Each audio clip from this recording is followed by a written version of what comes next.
জিলহজের প্রথম 10 দিনের আমল, ইবাদত, নেকামল, ভালো কাজ, এটা আল্লাহর কাছে এত প্রিয়, অন্য কোন সময়ের আমল ইবাদত, অন্য কোন দিনের আমল ইবাদত আল্লাহর কাছে এত প্রিয় না। কি করব আমরা কোরআন এবং হাদিসের আলোকে 11টি আমলের কথা বলতে পারি। এই 11টি আমল এই দশকের জন্য খাস, স্পেশাল। আমরা কোরআন এবং হাদিসের আলোকে 11টি আমলের কথা বলতে পারি। এই 11টি আমল এই দশকের জন্য খাস, স্পেশাল। নাম্বার 1 নম্বর এই দশকের আমল হলো বেশি বেশি আল্লাহর জিকির করা। কি করা? বেশি বেশি আল্লাহর জিকির করা। এই জন্য এই দশকে আমল করলে আল্লাহর কাছে এত প্রিয় যে অন্য কোনো সময়ের আমল আল্লাহর কাছে এত প্রিয় না। এই জন্য এই দশকের দ্বিতীয় আমল হলো বেশি বেশি নেকামল করা। বেশি বেশি কি করা? নেকামল করা। 3 নম্বর এই দশকের করণীয় হলো সকল গুনাহ থেকে অন্য সময়ের চাইতে এই সময়টাতে বেঁচে থাকার জন্য বেশি সচেষ্ট থাকা। গুনাহ তো 12 মাসই আমরা করব না, কিন্তু এই দশক গুনাহ না করার ব্যাপারে চেষ্টাটা একটু বেশি থাকবে। 4 নম্বর আমল হলো যাদেরকে আল্লাহ তাআলা সামর্থ্য দিয়েছেন তারা হজ করবেন। এই দশক হজের আমলের মাস, আমলের দশক। এই দশকেই তো হজ হবে। অতএব যাদের তৌফিক দিয়েছেন আল্লাহ তাআলা তারা কি করবেন? হজ করবেন। এটা এই দশকের আমল। এটা হলো 4 নম্বর আমল। 5 নম্বর আমল হলো যাদেরকে আল্লাহ সামর্থ্য দিয়েছেন তারা এই দশকে কোরবানি করবেন। কারণ কোরবানি এমন একটা আমল, নবী করিম সাল্লাল্লাহু আলাইহি সাল্লাম মদিনা হিজরত করেছেন, এরপর থেকে প্রতি বছরে তিনি কি করেছেন? কোরবানি করেছেন। আল্লাহ নির্দেশ করেছেন ফাসাল্লি লিরাব্বিকা ওয়ানহার, তুমি তোমার রবের নির্দেশ পালনার্থে নামাজ আদায় করো এবং কোরবানি করো। এই জন্য ঈদুল আজহা অর্থাৎ এই জিলহজের প্রথম দশকের শেষ দিন অর্থাৎ 10ম দিনে কোরবানির আমলটা করা, এটা যাদের সামর্থ্য আছে তাদের জন্য প্রযোজ্য। এই দশকের একটা আমল হলো কি করা? কোরবানি করা। কয়টা আমল গেল? 5টা। 6 নম্বর হলো যাদের কোরবানি করার ইচ্ছা আছে তারা জিলহজের চাঁদ ওঠার আগে আগে জিলকদ মাসের শেষ দিনের মধ্যে তাদের হাতের নখ, চুল, গোফ, অবাঞ্ছিত লোম এগুলো সব কেটে পরিষ্কার করে ফেলবেন এবং এই দশক আর সেগুলোতে হাত দিবেন না।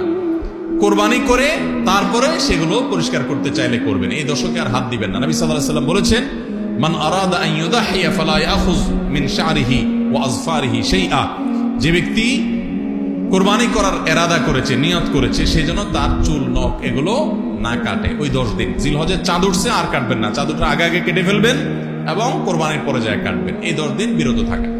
তবে অন্য আরো বিভিন্ন রেওয়ায়াত থেকে, বর্ণনা থেকে বোঝা যায় যে এই আমলটা শুধু যিনি কোরবানি করবেন তিনি নয়, যিনি কোরবানি করবেন না, কোরবানি করার সামর্থ্য নাই, তিনি এই আমল করতে পারেন, তাহলে আল্লাহ তাআলা তাকে কোরবানি করার সব দান করবেন।